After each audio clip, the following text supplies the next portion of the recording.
Dad Perfect Events. On Sunday morning, October 27th, 2024, my son called to tell me he was getting married the next day. I'm Howard Patterson, 61 years old, and I've been a widower for 3 years. When Gary said he'd withdrawn all my money and sold my house, I didn't cry, I didn't beg. I laughed out loud, a sound that surprised even me. What my son didn't know was that the house he just sold for $285,000 wasn't the house I actually lived in. My name is Howard Eugene Patterson, born March 15th, 1963 in Toledo, Ohio. For 30 years, I was a detective with Columbus Police Department. Then on August 22nd, 2021, my wife Linda died of cancer. She was 52, I was 58. Gary was 29 years old. People see a quiet security guard who works part-time at Riverside Shopping Center, checking doors and helping with parking lot issues. They see someone gentle, perhaps lost since his wife died, certainly harmless. What they don't see is that I spent 3 decades investigating fraud, forgery, and financial crimes in Columbus. I know evidence. I understand legal procedures.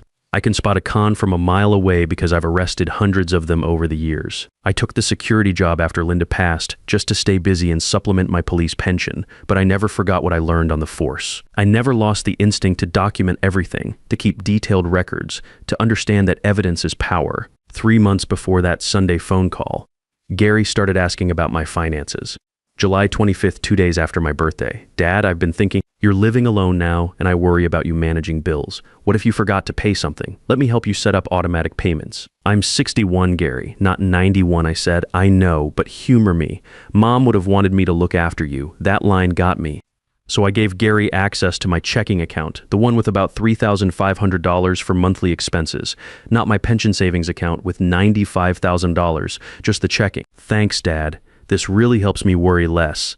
6 weeks later, September 10th, Gary brought his girlfriend to dinner. Beverly Pierce, 29 years old, with sharp features and calculating eyes that reminded me of suspects I'd interrogated.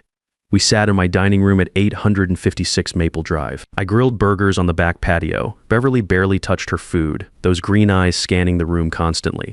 This is a beautiful home, Howard, she said, using my first name without permission. Houses like this must be worth, what, $400,000, $450? I haven't had it appraised recently, I said, uncomfortable with the direction. Gary laughed. Beverly's interested in real estate, always looking at property values. Later, cleaning up in the kitchen, I heard Beverly on her phone in the living room. Old cop habits, I listened to everything. Yeah, he's got money. The house alone is worth at least $400,000, and Gary says he has pension savings. He's been alone for 3 years, so it's all just sitting there. When he dies, it all goes to Gary. Anyway, I froze, hands in soapy water, listening to her discuss my death and assets like I was already gone. Gary must have heard too. Beverly, keep your voice down. Sorry, babe, she said, not sounding sorry at all. A warning bell went off in my head, but I dismissed it. Young people were more open about money. It didn't necessarily mean anything sinister. 2 weeks later, September 24th, Gary emailed me. Important documents, please sign. The email said he had routine insurance and medical forms attached. Could I print, sign, and send back? I opened the attachments. 4 PDFs, 12 pages each, dense with legal language. My detective training kicked in, but the font was small, deliberately confusing. Then I remembered. I'd been sick the week before. Chest pains. 3 days in Columbus General Hospital, September 16th through 18th. They thought it might be a heart attack, but turned out to be severe stress and exhaustion. I called Gary. Did you bring me papers to sign in the hospital? A pause. Just insurance forms? Dad, you signed them on the 17th. I had a notary come. You don't remember? You were pretty out of it from the medication. After we hung up, I tried to remember September 17th. Vague impressions of voices, of holding a pen, of signing something, but the memories were foggy, unreliable. I should have hired a lawyer right then. But he was my son. Surely I could trust him. That was my first real mistake. October 27th, 7:15 a.m. I sat at my kitchen table with coffee and laptop, checking my accounts, my Sunday morning routine while watching SportsCenter highlights. The page loaded. Checking account, $347, pension savings account. 1,200 transactions. My pension savings had held $905,316 on October 20th. Transaction history showed October 24th, $42,000 to Gary E. Patterson. October 24th, $35,000 to Gary E. Patterson. October 25th, $17,000 to Gary E. Patterson. 3 transfers over 2 days, leaving just enough to keep the account open. My checking account. Another $2,800 transferred to Gary on October 26th. I couldn't breathe. Then my phone rang. Gary's name on the screen. Hey, Dad. Great news. I'm getting married tomorrow. Beverly and I decided not to wait. Small ceremony at the Riverside Country Club. My throat tightened. Gary, my bank accounts. Oh, that, yeah. I needed the money for the wedding and our new condo down payment. You'll be fine on pension and Social Security, right? You took $94,000. Dad, technically I had authorization. Those papers you signed, power of attorney, you gave me access. I was medicated and confused. That's not how the bank sees it. His voice hardened. I'm your son. Everything you have comes to me eventually anyway. I just needed it sooner. Beverly and I are building our future. What about the house? Oh, right. I sold it yesterday. 1247 Oak Street, $285,000. Great price. The buyers take possession in 30 days, so you need to be out by November 26th. Maybe look into assisted living. Gary, my voice cut through his rambling. I don't live at 102047 Oak Street. A pause. What? That's my rental property. The Martinez family lives there. They have 18 months left on their lease. Silence. Then confused. Your rental property? The house I live in is 856 Maple Drive. It's in a family trust. More silence. When Gary spoke, his voice was uncertain, afraid. But you never told me. No, I never did. That's when I laughed. It started small but grew, bubbling up from somewhere deep inside. I laughed until tears rolled down my cheeks. Dad, what's so funny? I wiped my eyes. Gary, do you have any idea what you've just done? I sold your rental property. So what? You sold property you don't own with tenants who have a valid lease using fraudulent documents obtained by exploiting your sick father. That's theft, fraud, and forgery. 3 felonies. Dad, don't be dramatic. I'm your son. Have a nice wedding, Gary. Enjoy it. It's going to be the last happy day you have for a very long time. I hung up underneath the shock and pain. Something cold and professional was rising. Gary thought I was helpless. He had no idea who he was dealing with. I went to my filing cabinet and pulled out the property folder. Inside were deeds to 2 houses, 856 Maple Drive in the Howard Patterson Family Trust, and 1247 Oak Street in my name. Next, the lease agreement. Carlos and Maria Martinez moved in June 2022. Current lease, June 1st, 2024 through May 31st, 2026. Rent, $1,800 monthly. Gary had sold a house with sitting tenants without disclosing the lease. When those buyers discovered the occupied property, they'd sue him for fraud. I opened my laptop and started a new document. Timeline of financial abuse and fraud, Gary Eugene Patterson. Then I began documenting everything. By Monday morning, October 28th, I had a plan. 9 a.m., called my credit union. I need to report fraud. Complete records of all transactions for 6 months. Ashley Porter, the representative, was sympathetic. I'm so sorry, Mr. Patterson. We'll investigate immediately. I need documentation of the power of attorney documents submitted to authorize these transfers. You'll have those within 3 business days. 10 a.m. called Keith Reynolds, a retired DA from my old poker group. Keith, my son stole my pension savings and fraudulently sold my property. I need legal representation. Pause. How much are we talking? $94,000 in theft, $285,000 in fraudulent sale proceeds. Jesus Howard? Yes, I'll help you. My office at 2 p.m., 1100 a.m., called Carlos Martinez at 1247 Oak Street. Carlos, I need to tell you something upsetting. My son sold your house without my permission using fraudulent documents. Silence. He what? I explained calmly. Carlos's voice was tight with anger. Some stranger thinks they bought our house. Your lease is valid and binding. You're protected. But I wanted you to know immediately. I may need you to provide statements. Whatever you need, Mr. Patterson. Absolutely whatever you need. 1:02 p.m., called Nancy Williams, my late wife's best friend. Nancy, can you come over? I need to tell you something. On my way at 2 p.m. I sat in Keith Reynolds' office on High Street. He listened to my story without interrupting. When I finished, he removed his glasses. Howard, your son has committed multiple felonies. Grand theft, fraud, forgery. This isn't civil. This is criminal. He could face 3 to 7 years. I know. Are you sure about this? He's your son. I met his eyes. He stole my life savings and tried to make me homeless. What kind of son does that? Keith pulled out a legal pad. First, file fraud reports. You've started. Second, contact the title company. Third, file a police report. You can request investigation before pressing charges. What about the buyers? They'll sue Gary for fraud. He'll be liable for the full purchase price plus damages. Good. Howard, what do you want? Punishment or restitution? I thought about Gary's casual voice, so certain I wouldn't fight back. I want justice. I want every penny back, and I want him to understand that betrayal has consequences. Then let's build an ironclad case. We spent 2 hours preparing documents. By the time I left, I'd filed fraud claims with my credit union and the title company. The police report would be filed October 29th. My phone buzzed. Gary, Dad, why is the bank calling about fraud? What's going on? Me, the bank flagged the withdrawals as suspicious. Standard procedure, Gary. But I'm your son. Tell them it's fine. Me, is it fine, Gary? You took $94,000 without permission. I had your permission. I borrowed it. We'll pay you back. I stared at borrowed as if you could borrow without asking. I didn't respond. That evening, Nancy brought wine and tissues ready. I told her everything. Her expression shifted from shock to fury to something like determination. That absolute bastard, she said.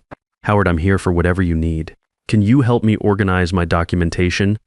Bank statements, lease agreements, property deeds. I need everything categorized and copied. Consider it done. We sat drinking wine as October sun set outside. For the first time since that terrible call, I felt something other than betrayal. I felt purpose. You know what the worst part is? I said quietly. Not the money, not the house. It's that he thought I was too stupid or weak to fight back. Nancy squeezed my hand. He's about to learn his father is neither stupid nor weak. That night, Gary texted, Dad, please come to the wedding tomorrow. I want you there. Let's not fight over money. I stared at the message for a long time, then typed, I'll be there. Let him think everything was fine. Let him marry his calculating bride and celebrate with my stolen money. Let him believe he'd gotten away with it. I would smile. I would take photos. I would play the proud father, and then when he least expected it, I would show him exactly what happened when you betrayed Howard Patterson. October 28th, 2024. The wedding was exactly what I expected, expensive, showy, and paid for entirely with my stolen pension money. Riverside Country Club glittered with white roses and crystal chandeliers. I arrived at 2 p.m. wearing my navy suit, carrying a small gift wrapped in silver paper. Inside was a framed photo of Gary as a kid with his mother, one Linda had treasured. I'd written on the back, May you always remember where you came from. Love, Dad. Beverly looked stunning in a designer gown that probably cost $8,000. My $8,000. Gary stood beside her in a tuxedo, beaming like he didn't have a care in the world. When he saw me, he rushed over. Dad, you came. I knew you'd understand. This is a fresh start for all of us. I pulled back, studying his face. Did he really believe that? Congratulations, Gary. You look very happy. Beverly joined us, her smile sharp as broken glass. Howard, so glad you're not being difficult. Gary was worried, but I told him, you don't need that big house anymore anyway. We can build our future now. How thoughtful, I replied, my tone pleasant, but my eyes cold. The ceremony was brief. I sat in the front row, watching my son promise to love and cherish this woman who'd helped him betray his own father. Around me, 47 guests laughed and dabbed at tears. Beverly's parents, Carl and Helen Pierce, sat across the aisle. Helen kept glancing at me, her expression strangely guilty. During the reception, I made polite conversation with strangers, drank champagne I couldn't taste, and took photos I'd never want to see again. The room sparkled with 250 white roses at $35 per arrangement minus $850. The champagne was Dom Perignon at $180 per bottle, 12 bottles visible minus $2,160. The 4-tier cake with sugar flowers minus $100. I knew these prices because I'd helped plan enough department retirement parties over the years. This wedding cost at least $65,000. My $65,000. Just as they cut the cake, my phone buzzed. A text from Keith Reynolds. Police investigation opened. Fraud charges being prepared. Title company confirms notary seal fraudulent. Notary was in Florida on September 17th, not Ohio hospital. You have him? I looked at Gary laughing with his groomsmen, completely oblivious. Not yet, I thought. Let him enjoy this moment. It would be his last happy one for a very long time. November 2nd, Halloween had passed. How fitting. Gary and Beverly appeared at my door at 856 Maple Drive, unannounced. Gary looked furious. Beverly's expression was icy calculation. What the hell did you do? Gary demanded, pushing past me into my living room. The title company froze the money from the house sale. They're saying the power of attorney was forged. They're threatening criminal charges. I closed the door calmly. Perhaps because it was forged. You signed those papers. I was there. I signed blank papers while medicated and confused. You took advantage of your sick father. Beverly stepped forward. This is ridiculous, Howard. You're old. You can't manage your finances anymore. We were helping you. By stealing $94,000? It's not stealing if you're too senile to manage it yourself. Her mask slipped, revealing cold opportunism beneath. Gary is your son. Everything you have should go to him eventually anyway. We just needed it now. I kept my voice steady. So this was your plan. Find a man with a wealthy parent. Manipulate him into stealing from his father, then build your life on his money. Gary's face flushed. Don't talk about Beverly like that. She loves me. She loves your inheritance. I corrected, or what she thought was your inheritance. Beverly laughed harsh and ugly. You think you're so smart? Drop these accusations or we'll make your life hell. We'll tell everyone you have dementia. We'll have you declared incompetent. We'll put you in a nursing home.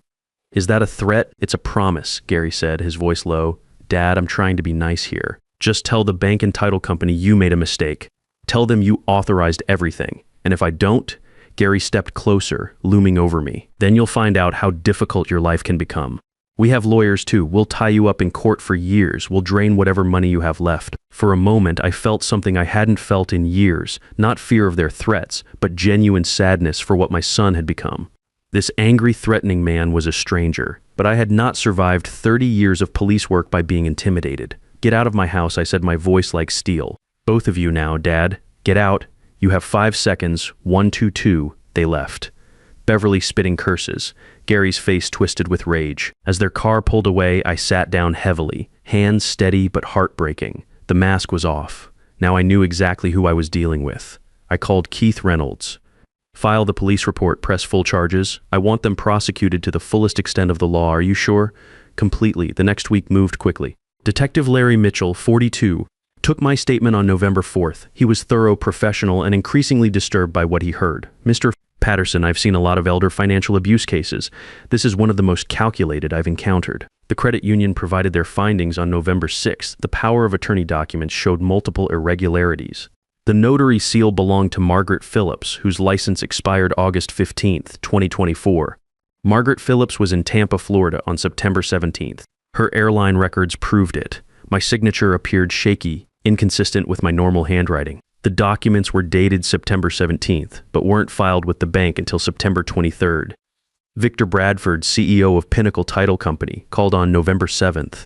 Mr. Patterson, I owe you an apology. We failed to catch these irregularities. We've frozen all proceeds from the sale minus $285,000. Mr. Patterson won't see a penny. What about the buyers? The Johnson family, they're devastated. They're suing your son for fraud, breach of contract, and emotional distress. They put their entire life savings into that down payment. Guilt twisted in my stomach. Can you give me their contact information? I'd like to speak with them. I'll have my assistant send it over that afternoon. I called Rosa Johnson. She answered, her voice cautious. Mrs. Johnson, this is Howard Patterson. I'm so deeply sorry. I had no idea my son would do this. Your family is innocent in all of this. Rosa's voice cracked. We have 2 children, Mr. Patterson. We saved for 8 years to buy that house. We thought we finally had our dream home. I promise you, your lease will be honored. The Martinez family will move out when their lease ends in May 2026. After that, if you still want the house, I'll sell it to you at the price you paid, $285,000. Silence, then soft crying. Thank you. Thank you so much. November 10th, 2024. I was at the shopping center doing my evening security rounds when my phone chimed. An email from an unknown address, truthteller2024 protonmail.com. Subject line, you should know the truth about Gary. My hands trembled as I opened it. Mr. Patterson, I'm writing anonymously because I'm afraid of retaliation, but you deserve to know. Gary has a 5-year-old daughter named Sophie Rose Patterson. The mother is Carol Bennett. They dated in college. Carol got pregnant their senior year. Gary told her to get an abortion. When she refused, he abandoned her. Carol sued for child support 2 years ago. The court ordered Gary to pay $1,200 per month plus $65,000 in back support. Beverly doesn't know about Sophie. Gary has been secretly taking money from you to pay Carol off and make her go away. Sophie deserves better. So do you, a concerned friend. I stood frozen in the mall parking lot, surrounded by the sounds of evening shoppers while my son's secret exploded in my hands. A granddaughter. I had a granddaughter. I searched Facebook on my phone with shaking fingers. Carol Bennett, Columbus, Ohio. Her profile was partially public. The most recent photo posted 4 days ago. A little girl with dark curls and Gary's exact smile, wearing a pink dress, blowing out 5 candles on a birthday cake. The caption read, "Happy 5th birthday to my Sophie Rose. You're my whole world, even if your father refuses to acknowledge you exist." Nancy found me 30 minutes later, sitting in my security office, phone in my hand, tears streaming down my face. Howard, what happened? I showed her the email. The photos, oh my God, Nancy whispered. You have a granddaughter, November 12th. I drove to Columbus with Nancy. Carol Bennett lived in a small apartment complex on Parsons Avenue, Unit 2C. I knocked at 2 p.m. as we'd arranged by phone. Carol opened the door, 30 years old, tired eyes but kind face. Mr. Patterson, please come in. The apartment was tiny but spotlessly clean. Children's drawings covered the refrigerator. A small bookshelf held worn copies of Dr. Seuss and chapter books. Thank you for agreeing to see me, I said. I never wanted to destroy Gary, Carol said quietly. I just wanted help raising Sophie. She asks about her father every single day. Where is she now? Kindergarten. She'll be home at 3:30. At 3:45, we heard small footsteps on the stairs. The door burst open. Mommy, Sophie Rose Patterson was beautiful. Dark curly hair like Carol's, but Gary's brown eyes. Gary's smile, Linda's nose. She wore a purple backpack covered in unicorn stickers. She stopped when she saw strangers in her living room. Who are they? Carol knelt down. Sophie, this is Mr. Patterson. He's your grandfather. Your daddy's father. Sophie's eyes went wide. My daddy's daddy? I couldn't speak. I just nodded. Sophie walked over cautiously. Mommy says my daddy lives far away. Do you know where he is? Yes, sweetheart. I know where he is. Does he think about me sometimes? My heart shattered. I think he thinks about you all the time. He's made some mistakes. Grown-up mistakes. Sophie studied my face with those serious 5-year-old eyes. Mommy says everyone makes mistakes. She says the important thing is saying sorry and trying to be better. Your mother is very wise. Sophie suddenly smiled Gary's smile and my heart broke all over again. Do you want to see my drawings? I'm really good at cats. December 15th, 2024. Franklin County Courthouse, Judge Patricia Thornton presiding. The courtroom was packed. Gary sat with Jeremy Sullivan. Keith Reynolds sat beside me. In the back row, Carol Bennett held Sophie's hand. When it came time for victim impact statements, I stood. Your Honor, Gary Patterson is my only child. He committed serious crimes against me, but he's also the father of my 5-year-old granddaughter, Sophie. I don't want vengeance. I want my son to become the man his mother would have been proud of. Gary took the stand, tears streaming down his face. I have a 5-year-old daughter named Sophie Rose. I abandoned them when Carol was pregnant. I stole from my father to pay child support secretly. I'm a coward, I'm a thief. I don't deserve mercy. Judge Thornton studied Gary for a long moment. Gary Eugene Patterson, you are hereby found guilty of grand theft, fraud, and forgery. I sentence you to 14 months in Franklin County Jail, followed by 4 years of supervised probation. You will make full restitution to your father, $94,000 to be paid over 8 years at $980 per month. You will also establish legal custody with Carol Bennett and attend mandatory therapy. 6 months later, I stood in my garden at 856 Maple Drive, planting tomatoes. It was a Saturday morning, warm and bright. A car pulled up. Gary got out, followed by a small girl with dark curls who immediately ran toward me. Grandpa Howard. Sophie threw herself into my arms. I held her tight, this miracle I'd almost never known.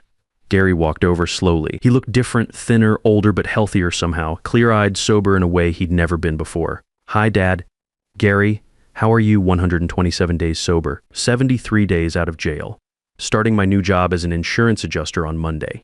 Carol and I have joint custody now. I see Sophie every weekend. He paused. I'm paying you back. The money's in your account. I saw. Thank you, Dad. I know I can never fully make this right, but I'm trying. Every single day I'm trying to be the man Mom was proud of. I looked at my son, this flawed, broken man who was finally, slowly, becoming someone better. Your mother would be proud that you're trying. That's what matters. Sophie tugged my hand. Grandpa, can we plant flowers together? Of course, sweetie. We knelt in the dirt together, 3 generations planting tomatoes while Nancy brought out iced tea and cookies. My name is Howard Eugene Patterson. I'm 61 years old. I learned that love without boundaries isn't love. It's enabling.